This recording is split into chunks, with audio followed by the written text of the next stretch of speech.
Every year around this time, I can feel it.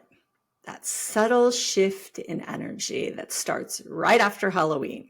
The pace picks up, invitations, expectations, endless lists. There's excitement, yes, but underneath it, there's pressure.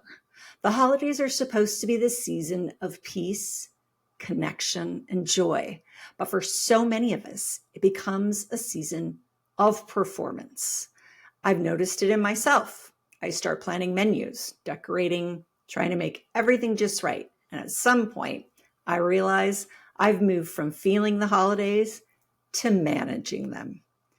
If you've ever felt that too, like you're doing the holidays instead of experiencing them, then this episode is for you. Welcome to Lessons of the Journey. I'm Coach Nicole here with Coach Jen. And today we're talking about what it really means to choose peace over perfect. We'll explore why our brains crave perfection, how that steals our calm, and the practical ways we can shift back into presence, the kind of peace that doesn't depend on everything going on around you. So let's slow down together, take a deep breath, because this is where this season starts, right here with you. That's right. From the time we're kids, we're fed a certain holiday story. Perfect decorations, perfect families, perfect gifts that somehow fix every hurt from the year. And even as adults, we still chase that version. It sounds lovely. It's not because we believe it's real, but because we've been conditioned to equate doing it right with being enough. And there's actually a psychological reason behind that. Every time we accomplish something, finish shopping early, bake the cookies, impress the family, our brain releases dopamine. And that's that quick hit of feel good. It's a reward. Dopamine, though, is a double-edged sword. It drives motivation, which is very useful, but it also fuels anticipation loops. We don't just enjoy the success, we start chasing the next one. So one more errand, one more perfect touch, one more way to make it special. And while that might sound harmless, what's really happening is that we're teaching our nervous system to tie peace to performance. The moment we stop achieving, we feel restless, uneasy. That's not the season. That's conditioning. There's a beautiful study from Stanford that looked at social comparison and stress during high demand seasons. Participants who regularly compared themselves to others, even unconsciously through social media, and we know that happens, had higher levels of cortisol, which is the primary stress hormone, and lower levels of oxytocin, which helps us feel connection and calm. So when we scroll through highlight reels of other people's holidays, our brains literally read it as competition, not community. And that's where the exhaustion comes from. We're trying to live up to something that was never real to begin with. Yeah.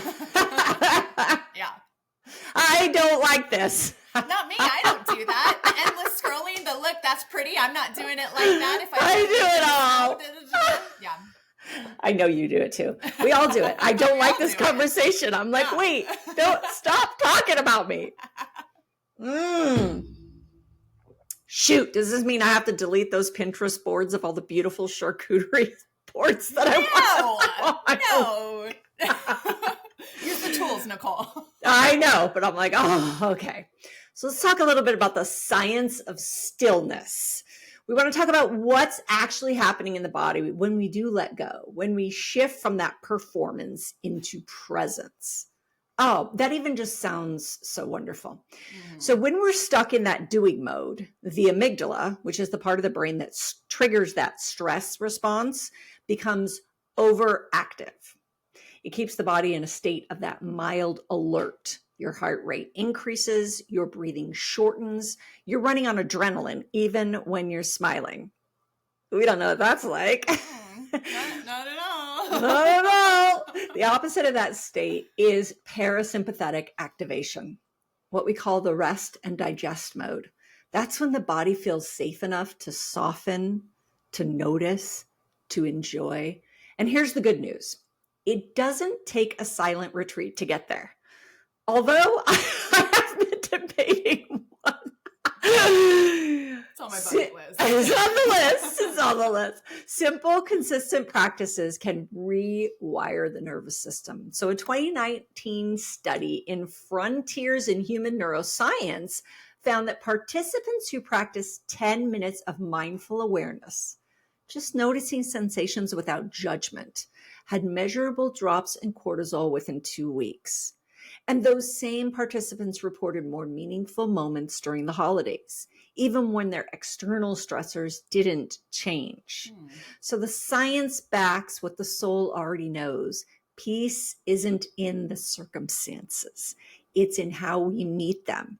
And boy, taking that time during the holidays, why is it the hardest time of year to take the time? Well, even in our regular lives, when it's not holidays, so many of the folks I work with are like, 10 minutes, where am I going to get 10 minutes from? And then when we go through the whole, all right, let's journal your day, let's time block. Oh, look, I just spent the last 4.5 hours doom scrolling. Where was I going to get 10 minutes? I don't know, because the Pinterest board was so important. Stop talking about me. Yes, if you can do that during the holidays, you can do it any time of year. Yes. Yeah. So much it's really extra. where are we mindfully putting our time, right? Yeah. What is it that we are choosing over peace regularly? Which is a whole separate, that is a trauma response. We can talk about that till cows come home. But really, what are we choosing? What are our priorities here? Yeah. There's a myth of holiday control. And somewhere deep down, most of us, me included, believe that if we can just control enough, the plans, the people, the timing, we can prevent disappointment, our own and everybody else's. If the meal is perfect and everyone gets along and the gifts are just right and the day unfolds as the dreams and movies show us it should, then we'll finally feel that calm. It's such a quiet belief that we don't even notice we're carrying it. We plan a little tighter, we double check, we overextend. Not because we love control, although we really we love the illusion of control, but because we fear what might happen without that. Psychologists call this the illusion of control. The belief that we can manage outcomes that are, in reality, far beyond our own reach. And this illusion tends to show up when life feels the most uncertain. And during the holidays, uncertainty is everywhere. We cannot control how relatives behave, how people respond, what old memories get stirred up, or what emotions surface unexpectedly. Even joyful moments can be laced with tension because so many hopes and histories share the same table. A study from the University of London looked at this exact phenomenon. Participants were asked to complete a task where the outcome was random, but they were told they could influence it through their choices. When they believed they had control, their stress response stayed relatively low. But when that illusion was removed, when they were reminded they actually had no control, their stress levels tripled, even though nothing in their situation had changed. That's the power of perception. Our nervous system reacts not to what's happening, but to what we believe is happening. Here's the fascinating part. When those same participants practice a simple form of self-compassion, pausing to acknowledge, I'm doing my best right now, their stress dropped by nearly 40%. Wow. No external change, just an internal one. Because self-compassion activates the prefrontal cortex, the part of the brain that calms the alarm system. It tells the body, you're safe. You don't have to fight this. Lions are not chasing you. And from that space, peace becomes possible. So what if this year, instead of trying to control the season, you practice trusting it? trusting that the laughter will come even if your plans fall apart, trusting that connection can happen even if conversations get messy, trusting that peace doesn't depend on perfect conditions. It depends on your willingness to let go. When you stop trying to control the season, you make space to experience it. You start noticing laughter instead of logistics, warmth instead of the worries.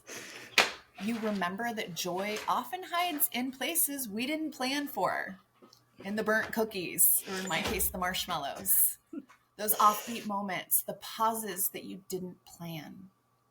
Letting go doesn't mean you stop caring. It means you start trusting yourself, timing, the idea that love and connection don't need perfection to thrive. They just need your presence. This illusion of control is such a huge message in all parts of my life right now, not just throughout the holidays as the stress gets extra. I go here without even knowing I go here. Yeah, we all do. That's what we're doing this episode. I know. It's a hard truth to handle. It's a very unpopular topic. But awareness is the first key. And I'm really glad we're having this conversation because, this is a big one for me. And I know there are some people that do the shutdown. I'm not the shutdown. I'm the control. Let me just control you all, every single one of you. Because I know what's best and I know how it's going to go if you just trust in my vision. Like when I knew what the pool was going to look like and you all didn't get it yet. And everyone has to be a part of it. Yes. And talking about the pool, I didn't do the landscaping, and now there are beautiful things around the landscaping that I never would have thought of. So there you go. When you let go of control, it does make a difference. Yes. So let's talk about the shift from performance to presence. I remember one Christmas a few years back, I had this vision. Matching tableware, a playlist timed perfectly with dinner, desserts that would have made Martha Stewart proud. And as the day went on, everything started to unravel. The rolls burned, the dog got into the presents, the timing was off. At first, I felt that familiar wave of frustration, like the whole meaning of the day depended on my ability to keep it flawless. Then I looked around. The people I love were laughing, telling stories, eating slightly burnt rolls like it was no big deal. And I realized they were already having the moment I was working so hard to create. That was my turning point. I put down the towel, left the kitchen a mess, and I joined them. Here's what's fascinating. When we release control, the body responds immediately. Breathing slows, blood pressure drops, oxytocin rises. We move from tension to connection. And that's the irony. We try to create the perfect moment, but real connection shows up after we let go of trying to control it. That needs to be my mantra. It's the laughter when something goes wrong, the conversation that wasn't planned, the pause when everyone finally exhales. That's presence. That's peace. And we all know that's what lasts. That's the memories. That's it.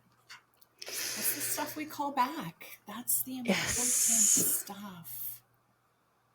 Yes. Once we stop performing the holidays, we can start living them again. Almost like we were kids again. You remember what that was like? No stress, no pressure. You wake up, it's all done. It's like the day was created for you without you even being there. You can do that as an adult. One of the most powerful ways to do that is through rituals, not the big showy traditions that often come with pressure or comparison, but the quiet, intentional acts that bring us back to ourselves.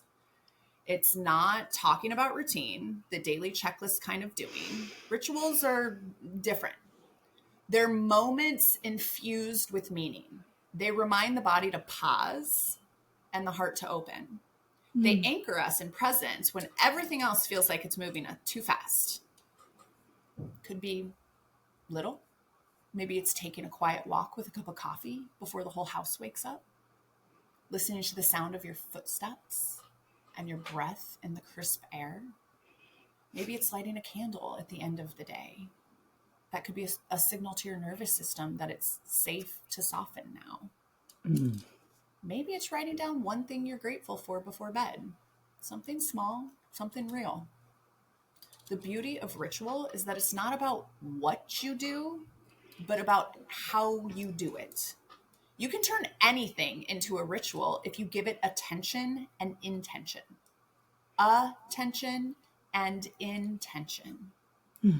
Folding laundry while reflecting on the people who wear the clothes.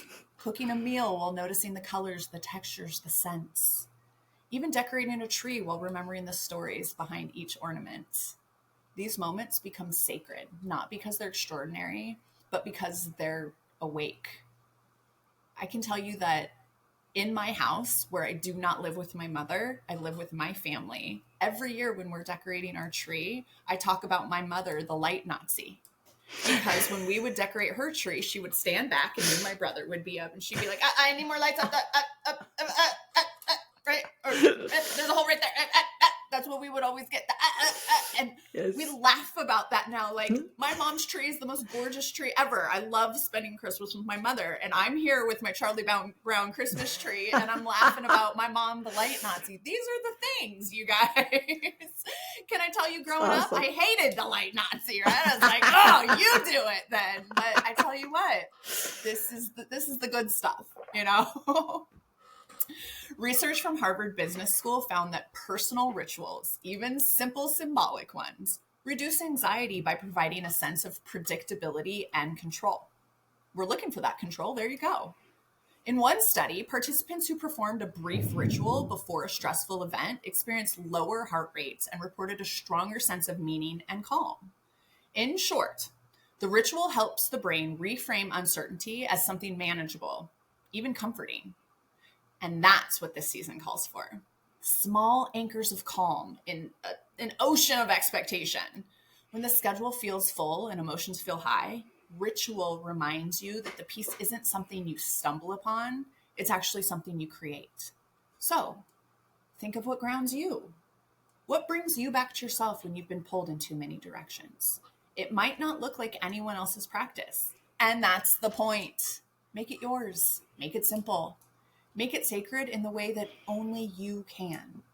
Because the holidays don't have to be about doing more to feel more. Sometimes they're really about doing less, but doing it with deep presence. So this season, let your ritual be your return. Your return to stillness, to gratitude, to the quiet joy that doesn't need to be photographed or proven. Your ritual of peace. I love this. You know what I most look forward to in the holidays as far as my personal ritual? Celestial Seasonings holiday teas. Ooh, all right. So I'm a big tea drinker. I drink tea all day. I have a mug of tea all the time. It's always herbal. It's iced in the summer. It's warm in the winter. And they come out with these wonderful flavored teas during the holidays. And there is something about making myself a mug of tea that is this flavor that I can only get during the holidays and just enjoying it. I don't know. There's something about it. It's one of the things I look forward to. My husband's always, he goes to the grocery store. Love him. He's like, which ones do you like? And I'm like, all the ones that don't have caffeine. All of them. They'll bring me like 4 boxes of tea home. The holiday teas are out, honey. You know, it's just one of those things I love. And I think it's, I have to embrace it even more and do more of it that we're talking about it. You know, I used to feel that way about pumpkin spice, but then it started coming out like in August, and I was like, you guys screwed up pumpkin spice for me. I can't do it anymore. I still love pumpkin spice. Yeah, it's not a fall thing anymore. It's I can't help it. It's August. What are we doing, people? I just ignore it until holiday time, and then I'm like, okay, now I can embrace it. just avert your eyes until the holidays. So let's do a quick reflection together. If you're able, pause what you're doing and just take one slow, full breath. Feel your shoulders drop. Let your body catch up to this moment. Now ask yourself, what actually matters most to me this season? Not what looks good, not what earns approval, but what matters to you. Maybe it's creating memories, not masterpieces. Maybe it's rest. Maybe it's meaning. And then ask, what can I release to make space for that? And by the way, whatever you release, it's guilt-free.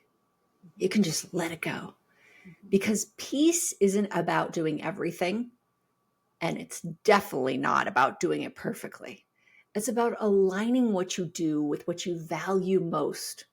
Oh, you speak my language, values. If you want to take it deeper, try this journaling prompt. When I imagine a peaceful holiday season, what does it feel like in my body? And what needs to shift in my schedule, my expectations, or my mindset to make that real? Your nervous system doesn't need perfection to feel safe. It needs permission. Permission to pause, to laugh, to be human, to be silly, to be stupid, to be ridiculous, all the things. Isn't Be that them. interesting? We need the permission, if only it comes from ourselves. Yes. We live our lives asking for permission from everyone else. Yeah. Our parents as we're growing, our teachers, our bosses, all of the things. I Yeah. love what you just said. Your nervous system doesn't need perfection. It just needs permission. And you can be the one. Maybe we can have conversations with our own nervous system. Yeah, you don't do that. I never call it nervous system. I talk to myself, but I'm like, maybe I should just call it the hey, nervous system. We need to have a chat. Give our nervous right. system? Nervous system. NS, I'm here for you. You have permission, right? I love that. That's good. So maybe this year we let go of the perfect version, the one we think everybody else has. And instead we choose something quieter or simpler or more true. Because perfection is an endless pursuit, but peace is always available. It's there in that moment you stop rushing. It's in the moment you look around and realize this is actually enough. Let this be the season you choose peace, not because everything is perfect, but because you are the present. I love that. Yeah. Aww. I know we're going to keep it short because we're in the holidays, but I want to get into our takeaways because I think there are so many beautiful things that we talked about today. I love I'm going to stop saying I'm controlling. I'm going to start from this point on saying I am utilizing the illusion of control. Oh. Because I think that has a separation for me. Just using the word illusion is helpful. So that's my first takeaway. I love that. I say, instead of control, I say in charge of. So I can only be in charge of me. I can only be in charge of the tasks that I decide are in front of me. I cannot control anything because it is an illusion. That was some training that I had to put myself through back in 2017 when Elvis died. I was like, oh, control literally is an illusion because I thought I had control my entire life. And so what I learned was I really can only be in charge of what I can be in charge of. And that helps me release the idea, the illusion of control. And so if that's a phrase that helps anybody start saying I'm in charge of instead of in control of. Well, and I always think the only thing we can really be in charge of is our reactions. Yeah, absolutely. Right? Because we can't really be, if we try to be in charge of ourselves in the like immediate moment, I feel like we're still trying to control ourselves. It's like, I can just, I can be in charge of my responses and how I perceive things or how I take things. And 100%. The moment of coming back to say, hey, let me challenge that. Yeah, I love that. I think I'll eventually get there. At this point, I love using the word illusion, though. Connection shows up after you let go of trying to control. Yes, I am so into this concept. Do what you can with what you have and don't stress yourself out over it. It's going to be all good in the end. I think that it's in our nervous system, this holiday, right? We saw our parents stress out. And so we took that on, right? We made that agreement inside of ourselves, whether we wanted to or not. It was an agreement that was put on us. So we carried it. And then we've created it to be our own sort of stress, whether it's similar or any type of different. There's still that stress that we carry so much. And it was an agreement that we made so long ago. And I love what you said, where the way I took it was my takeaway: if it doesn't serve you, change it. And that's what we talk about with the agreements. You don't ever just delete one, right? You can't be like, don't like that one, deleted, not going to do. You really do have to replace it. And you have to make that an active, aware, decisive thing. That one was no good anymore. I'm replacing it with this one. And so it shall be, right? This is the one I'm moving forward with. So big reminder for me is what you don't like, what doesn't serve you, replace it with something you do like, and be aware that in a little bit of time, that might also change. And so the idea that we can just be fluid in what makes us happy and what creates peace for us is totally allowed. We don't have to be attached to the stress, which is what we find ourselves doing so often. Yeah, I love the term, it's safe to soften. I feel like that's the opposite side of the whole illusion of control. Is I want to teach myself it's safe to soften. And that one's the one I'm really working on. Yeah, I have permission to soften. There's safety in softening. I'm going to work on that. What that saying is. I love that. That's such a great concept. That's a good one. Yeah. All right. Do you want to go first? Yeah. You want to ask first, right? I will ask, yes. She always wants to ask first. Okay. What is a mistake that you've made, and how did you learn from it? That is really deep. Okay. A mistake that I've made, and how did I learn from it? I am big on everything in life that happens either comes out as a success or a lesson. So I am constantly learning from my mistakes. I mean, I could go as much as the other day I said something to Tim and I was like, oof, why am I being mean? Like that came out mean. Like, honey, that came out mean. And then I will sit there and talk to myself, what is happening that's making you feel like you need to be in that space? And it's not mean, it's usually control. That's honestly, that's my MO, is I'm trying to control things because I think if I control things when I'm under heavy stress, it's the illusion. And that really is, it's part of what we've been talking about. I'm trying to think if there's a bigger message that I learned. Did I make a mistake and learn from it? Something bigger. I think honestly, one of the biggest lessons that I'm learning that I think is a mistake that I was participating in, and I'm going to go into the world, the United States of America and where we are at this point. I think I was buying into political divisions and political sides and thinking I was getting facts. And I started having some conversations with some people on the opposite political side. And I realized that the information we're being fed is being tailored to what our beliefs are. And none of us are getting truth. And because of that, I now totally challenge what's being said. And I don't make assumptions about the other sides anymore. So I think that's powerful. I think that's the biggest thing that I have learned lately. Yes. Ooh. Yeah. That feels like a couple of bricks just thrown off. Yeah. I was like, I'm not participating in this anymore. I don't. And I actually, I did a search. I went on to ChatGPT and I put in the political parties and says, what is the common misconceptions that the other side believes about what this side? And it was very enlightening. It was very enlightening to learn, well, Republicans think all Democrats think this, this, and this. And Democrats think all Republicans think this and this. And they were fallacies. They were not true. They were not facts. And it was like, that's even that, just that little information. I was like, man, if everybody could just know that that's where we're getting it wrong, like we could so come together so much more. So I don't know. Yeah, That's it's probably the all or biggest nothing. lesson. We usually Yeah. find ourselves in trouble when we believe all or none, right? It's that you always, Yes. you never, that no, Yes. nobody always and never. Yeah.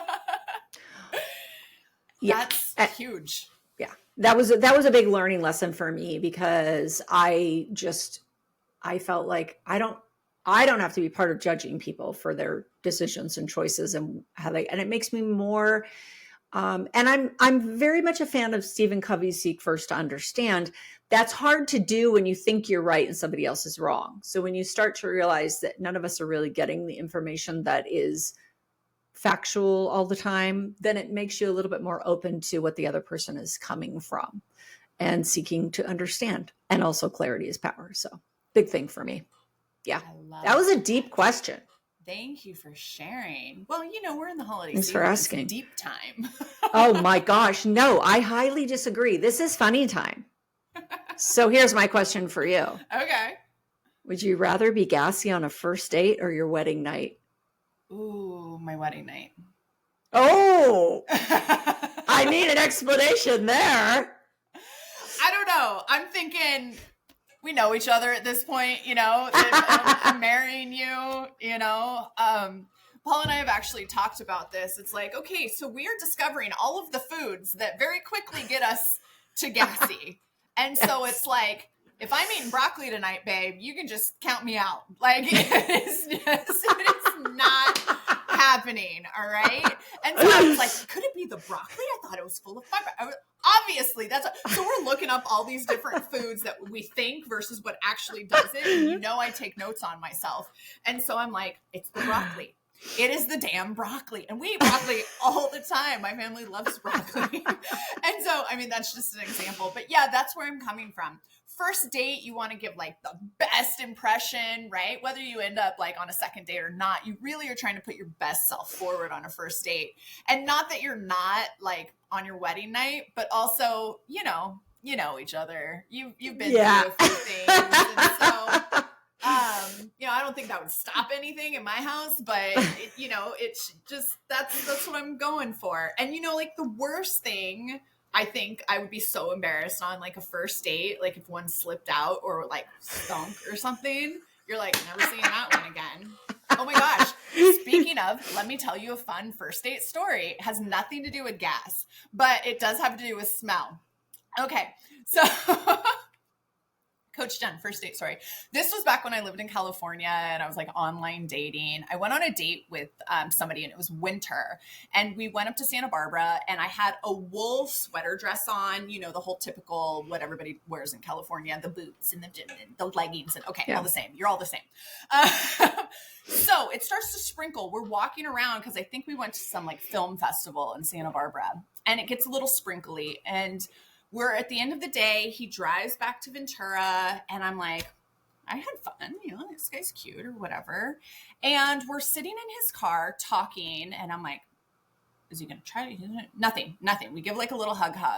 And I'm sitting there smelling like something in the car. Right. And I'm like, I know this guy like lives in the woods. He like lives like, maybe he just stinks. Like, I don't know. So I go home, I'm recapping the date and I'm like, God, that smell it was my wool. I smelled like a wet fucking sheep. It was my wool sweater.